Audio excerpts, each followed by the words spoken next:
I never thought I'd be one of those guys who gets hit with some huge betrayal and has no clue it was coming. I mean, Jessica and I had been together for nearly 8 years, and I honestly thought we were solid. She was beautiful, ambitious, a little bitchy sometimes, but in a way that I liked. It kept things interesting. We had our routine, our little inside jokes, and I trusted her more than anything. Until the company retreat. The signs should have been there, I guess. She'd been acting more distant lately, distracted even when we were home. She'd get texts at odd hours, quickly hide her phone when I walked into the room, but I just brushed it off as work stress.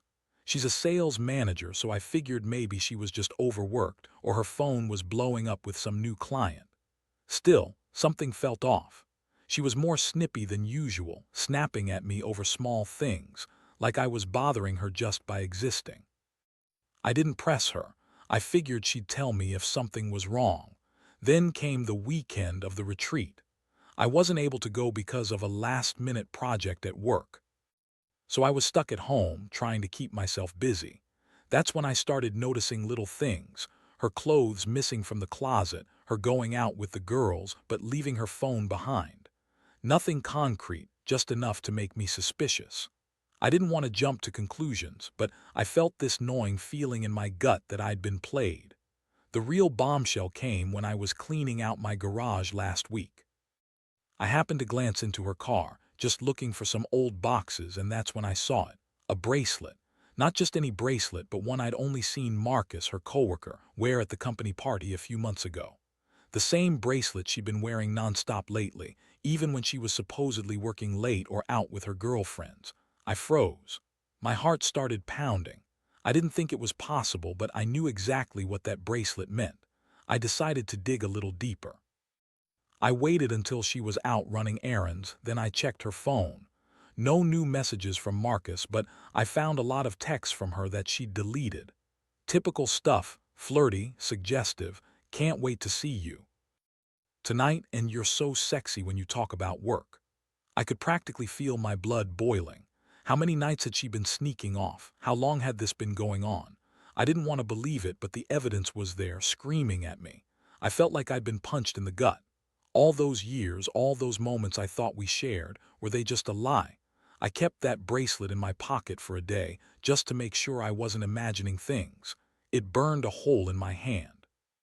When she got back home, I decided it was time to confront her. But I wanted to be prepared for whatever bullshit she'd come up with. I knew she'd lie, deny, and probably call me paranoid or jealous. And sure enough, when I brought it up, her face twisted into this nasty smirk, like she was already expecting to get away with it. She claimed she had no idea what I was talking about, that the bracelet must be a mistake, that Marcus must have left it in her car by accident. Yeah, right. After all this, I could see right through her lies. The way she denied everything, the way she snapped at me, like I was the crazy one for even suspecting her. The emotional roller coaster was just beginning, and I knew that this was only the start. I was furious, heartbroken, and honestly more confused than ever. How could she lie so easily? How could she betray me like this? I kept the bracelet in my hand that night, just staring at it, trying to process what I'd just uncovered. It felt like my world was shattering piece by piece. After she left the room that night, I sat down on the couch, still holding that stupid bracelet. My head was spinning, and I couldn't get the image of her lying to my face out of my mind. She's always been a bitch, but this was next level. How could she look me in the eye and deny everything, especially after I found that damn thing in her car? I wanted to believe she was innocent, that maybe she was just borrowing Marcus's bracelet or something equally stupid. But deep down, I knew better. It was obvious she'd been hiding something, and that something was Marcus. I didn't sleep that night. Instead, I kept replaying everything I knew, her strange behavior, the disappearing acts, the deleted messages. I kept asking myself how I missed the signs, how I could have been so blind. I mean, I always thought Jessica was the one, the girl I'd marry someday, the one I could trust with every part of myself. Now I was questioning everything. Was I just a fool? Did I ever really know her? The next day, I decided I had to get some clarity. I couldn't keep pretending this was all in my head. So I called her from work, pretending to be busy just to get her on the phone. Her voice was sharp and dismissive. She spat out some lame excuse about being at the mall and running errands, but I wasn't buying it. I told her I had something important to say, that I knew about Marcus, about the bracelet, and that I wasn't going to sit around and be played like a fool. Her tone shifted immediately, like she was annoyed that I was calling her out, like I'd ruined her fun weekend. She snapped back, calling me paranoid, accusing me of spying on her. Said she didn't appreciate the accusations and that I was making her feel like shit for no reason. Her voice was dripping with sarcasm, like she was trying to turn the whole thing around and make me look jealous or crazy. That's when I realized she wasn't just lying. She was trying to gaslight me, making me doubt my own instincts. That made me furious. I told her I was done playing her games, that I'd be waiting for her to come home so we could talk face to face, but I knew she was just going to keep lying her ass off. When she finally got back that evening, I was sitting on the porch waiting. She looked annoyed, like I'd ruined her whole weekend, which I guess I had. She tried to act sweet, but her eyes kept darting around looking for an escape. I confronted her again, showing her the bracelet I found and demanding the truth. Her reaction was predictable. She rolled her eyes, said I was overreacting, that I was being crazy for thinking she'd cheat. She fired back with a bunch of blame shifting, saying she was stressed, that I didn't trust her, that Marcus was just a coworker and nothing more. I felt a mixture of rage and heartbreak. How could she be so dismissive, so callous? I told her I was sick of her lies, sick of her sneaking around, sick of feeling like I was in some bad soap opera. I told her I'd find out the truth one way or another, even if it meant digging deeper, following her, or confronting Marcus myself. That's when she got really bitchy, started yelling at me, calling me insecure, stupid, a jealous husband who doesn't understand that she's not doing anything wrong.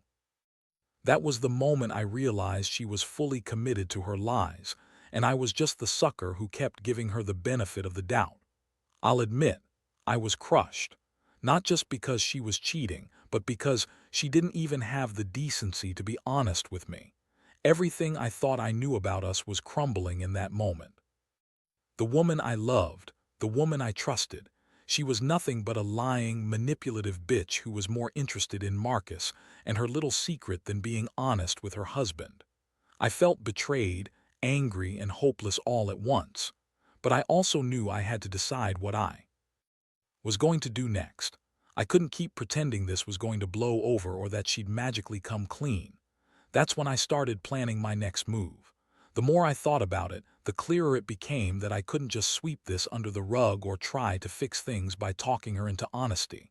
She was too good at lying, and her attitude was just making it worse. I needed a plan, a way to really catch her in the act, or at least get her to admit the truth. Honestly, I was starting to feel like I was losing my mind. Every little thing she said or did seemed suspicious now, and I didn't trust her at all. I knew I had to do something drastic, but I didn't want to tip her off just yet. So I started paying close attention to her routine. I knew she was planning to go out with some of her friends again, so I decided to follow her. Not in a creepy stalker way, but just enough to see where she was going, who she was with, and what she was up to. I stayed in my car at a distance, watching her disappear into that fancy coffee shop downtown, then head toward Marcus's apartment. That's when I saw her go inside with her purse, and I felt that familiar punch in my stomach. The more I watched, the more I saw how comfortable she was around Marcus, laughing, touching, even leaning into him. That's when I knew she wasn't just joking around. She was in deep. I took pictures of her leaving Marcus's place, her car parked outside, her looking over her shoulder like she was trying to make sure no one was watching. I wasn't proud of spying, but I was damn sure I needed the proof. I kept those photos on my phone, and every time I looked at them, my stomach turned. How could she do this to me? How could she lie so effortlessly? My mind kept racing. What had I done wrong? Was I not enough? Or was she just a selfish bitch who wanted her cake and to eat it too? The next step was to confront her properly, but I knew I had to be smart about it. I couldn't just accuse her without hard proof. That's when I decided to set a trap. I started texting Marcus, pretending to be interested in working things out, trying to get him to slip up. I wanted to know exactly what had happened, how long they'd been messing around, and what their plans were. Honestly, I was just trying to buy time until I could catch her again or get her to crack. Meanwhile, Jessica kept up her act, acting innocent and bitchy. She'd snap at me for checking up on her, call me insecure and controlling. She even had the audacity to say I was imagining things, that Marcus was just a coworker who probably had a crush on her or something equally stupid. I played along, pretending I was giving her space, all the while gathering every bit of evidence I could. I started feeling like I was in some kind of war. I couldn't trust her, and she refused to admit anything. Every day felt like walking on thin ice, waiting for her to slip up again or for the truth to come out. Then one night I caught her in a lie that sealed it. She said she was working late, then I saw her sneaking out of the house. At 11 p.m. with her purse. I followed her, keeping my distance again, and watched her go to Marcus's apartment. I saw her go inside and I stayed in the parking lot, phone in hand, ready to record if I needed to. That was it. I knew I couldn't keep pretending anymore. I was going to show her I had the proof, that I wasn't some naive fool. I was done being played. I told myself that if she was going to cheat, she'd have to face the consequences. For the first time in years, I felt that spark of real anger, the kind that makes you take control and stop being the victim. I went home that night, and I sat in my car for a long time, just staring at her house, trying to calm my nerves. I knew that whatever happened next would change everything. I was tired, betrayed, and hollowed out, but I also felt a strange sense of clarity. I wasn't going to let her keep lying and manipulating me. I'd already lost so much of my trust, but I wasn't going to lose myself completely. I had the evidence, and I knew that I would confront her with everything. The question was how she'd react, whether she'd come clean or dig herself deeper into this lie. Either way, I was ready. The next morning, I woke up with a sense of grim determination. I knew what I had to do, and there was no turning back now. I printed out the photos from the night before, her sneaking into Marcus's place, her leaving with that familiar look of guilt and defiance. I kept the evidence hidden in my drawer, waiting for the right moment. I also decided I'd record her when she got home, just in case she tried to deny everything again. I wasn't going to let her walk all over me anymore. When she finally came back that afternoon, I was already sitting on the couch, calm but cold. She sauntered in, acting like everything was perfectly normal, even trying to give me that fake smile she always used when she thought she was getting away with something. I didn't say anything at first. I just stared at her. She looked at me like I was the crazy one, then started that usual bitchy attitude. "Why are you giving me that look? Did you find out I was at the grocery store or something? Jesus, you're so paranoid." I pulled out the printed photos and placed them on the coffee table. Her face instantly drained of color. I didn't even have to say a word. The evidence did all the talking. Her mouth opened, then closed, like she was trying to come up with a response, but none of her usual lies were going to work this time. I saw the panic in her eyes, and I knew that her mask was finally slipping. She started sputtering, trying to deny everything, but I cut her off. "Don't lie to me anymore," I said, voice steady but cold. "I followed you last night. You went to Marcus's place. You lied about being at the mall. You're cheating on me, Jessica. How long has this been going on? When did you decide I wasn't enough?" Her whole face twisted into this snarky scowl. "Are you serious right now? You're crazy. I told you I was at the store and you're just making things up. You're overreacting because you're insecure. Marcus is just a coworker, for God's sake. You're imagining things as usual." I shook my head slowly. "No, I'm not imagining anything. I've got the proof. I've seen how comfortable you are around him, how you act like you're doing nothing wrong, and that bracelet, that's Marcus. You were wearing it when you came home yesterday. You're lying through your teeth because you know you're caught." Her eyes flickered with anger, then flitted to the side. "You're nuts. You're just jealous and you're overreacting because you're insecure. Marcus and I are just friends. There's nothing going on. You're assuming things because you're paranoid. You're making this all up in your head." It was like I was talking to a wall. She kept repeating the same bullshit, trying to dismiss everything, but I wasn't buying it anymore. I felt a strange mix of rage and sadness. I'd already lost trust, and now I was losing the last shred of respect I had for her. I told her she could keep lying if she wanted, but I wasn't going to be her fool anymore. I was done. I threw the pictures on the coffee table and got up. "I need some space," I said. "Don't contact me until you decide whether you're going to be honest or keep lying. I'm not going to be a doormat." She looked at me with that bitchy smirk like she thought she still had some kind of power. I knew then that I couldn't stay in this mess any longer. My heart hurt, but I also knew that I had to stand my ground. If she wanted to be with Marcus or whoever, she could have them. I was done being the fool in her game. That day I packed a bag, told her I'd be staying at my brother, and left her standing there screaming that I was overreacting, that it was all a misunderstanding. But I knew the truth now and there was no going back. The days that followed were the worst I've ever experienced. I moved out, not just physically but emotionally too. Every time I thought about what had happened, my stomach clenched. I kept replaying the lies she threw at me, the way she dismissed my feelings like I was some insecure idiot. Jessica had turned into this venomous version of herself, snippy, bitchy, unapologetic. She was trying to gaslight me into believing I was overreacting, that I was crazy for even suspecting her, but I didn't care anymore.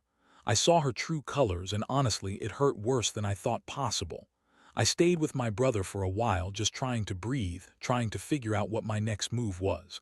I wasn't planning to get back together with her, at least not right now. I needed space to think, to process everything, and to rebuild some sense of self. My mind kept circling back to Marcus, that bastard. I couldn't stand the thought of him thinking he got away with it, of her sneaking behind my back with someone I'd trusted to be just a coworker. It all felt so damn personal. I felt like I'd been punched in the stomach every time I remembered her lying through her teeth or pretending she was innocent.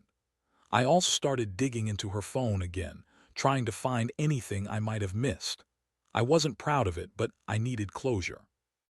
I knew I wouldn't get it from her, so I looked at her deleted messages, her call logs, anything that could give me more clarity. That's when I found texts from Marcus, long, flirtatious, and full of promises to meet up again. The worst part, she had been planning to hide all of it, to keep me in the dark until she decided it was convenient. And she had the nerve to call me insecure for catching her. I felt the full weight of betrayal crushing down on me. Everything I believed about us was a lie. I wasn't just hurt, I was pissed off. How dare she treat me like I was some fool? How long had she been lying? More importantly, was there any chance she'd still be lying now? I realized I couldn't just confront her again and expect honesty. That was over. I had to do something more, something decisive. I started talking to a lawyer about the divorce process, knowing in my gut that this wasn't going away. I wasn't going to stay with someone who'd cheat on me with a coworker, especially not Marcus, the guy I had practically considered a friend. I also contacted a private investigator just to get some concrete proof of her ongoing affair, just in case she tried to spin some story to save face. Each step I took felt heavy, but I couldn't ignore what I'd found. I had to do right by myself and rebuild what I'd lost. Meanwhile, Jessica's attitude only got worse. She kept calling and texting, trying to guilt-trip me into working things out, painting herself as the victim. She'd call me jealous or insecure like I was the problem. Her tone was bitchy, dismissive, like she didn't even care that I was hurt. That only fueled my anger. I knew she was trying to manipulate me, but I also knew that I couldn't let her. I was done being the guy who got played. I needed to move on, but first I had to face what she'd done and accept that this chapter was over. Every day I felt a little stronger. The initial shock and heartbreak were giving way to determination. I had to get my life back in order, even if it meant starting from scratch. I learned a lot about myself during this mess, about trusting, and about not turning a blind eye to red flags. Mostly, I realized I deserve better than a wife who cheats, lies, and treats me like I'm nothing. This wasn't just about revenge. It was about reclaiming my dignity. And I was finally ready to do that. The few weeks after I moved out were a blur of court papers, lawyer meetings, and quiet nights spent trying to make sense of everything. Jessica tried to reach out multiple times, each message more bitchy and dismissive than the last. She called me insecure, jealous, crazy, anything to make herself look like the victim. Honestly, I couldn't care less anymore. I'd seen her true face and I'd made my decision. I wasn't going to be her punching bag or her fool. I told myself I deserved someone who wouldn't lie and cheat, someone who respected me enough to be honest. The moment I finalized the divorce papers, a huge weight lifted off my shoulders. It wasn't about revenge in the cruel sense. It was about finally cutting ties with someone who fundamentally betrayed everything we built. I don't think I'll ever fully trust her again, and honestly, I don't want to. I've learned that sometimes love isn't enough, and the worst betrayals come from the people you trust the most. I've grown more cautious now, more aware of red flags, and less willing to ignore my gut feelings. Looking back, I realize how much I let her manipulate me, how I let her lie and get away with it for so long. But I also learned that I'm stronger than I thought. I might have been blindsided, but I didn't let her break me. If anything, I came out of this more aware, more resilient. I've started focusing on myself, working on my career, reconnecting with friends I'd neglected, and spending time doing things I love. I don't regret the relationship, but I regret trusting someone who was willing to throw everything away for a secret fling. To anyone out there going through something similar, I'll say this: listen to your instincts. Don't ignore the signs, no matter how small they seem. People who cheat and lie usually don't change. They only get better at hiding it. Keep your eyes open, gather your evidence if you need to, and don't be afraid to walk away if that's what you have to do. You deserve honesty and respect, not someone sneaking around behind your back. This whole ordeal has taught me a lot about boundaries, self-respect, and what true loyalty means. I'm not perfect, and I'll probably carry some scars from this experience, but I'm also finally free. Free from the lies, the betrayal, and the pain. I'll never forget what happened, but I refuse to let it define me. I'm moving forward now, better, wiser, and ready to rebuild my life, alone if I have to, but whole. Because at the end of the day, I know my worth. And that's what matters most.